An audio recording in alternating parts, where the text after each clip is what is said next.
السلام علیکم ورحمۃ اللہ وبرکاتہ۔ ناظرین کرام، اگلے سبق کے ساتھ حاضر خدمت ہوں یونس سراج۔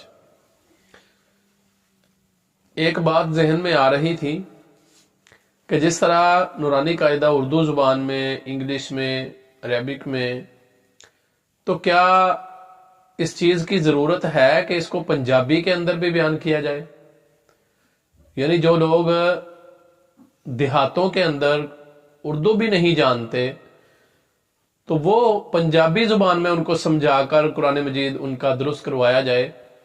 تو اگر یہ مشورہ آپ بھی سمجھتے ہیں کہ یہ کام ہونا چاہیے تو کمنٹ میں ہمیں ضرور بتائیے۔ انشاءاللہ ہم نورانی قاعدہ اردو زبان میں جیسے ہی کمپلیٹ ہوتا ہے تو ہم اس کو پنجابی میں بھی کر سکتے ہیں۔ تو اگر آپ لوگ سمجھتے ہیں کہ یہ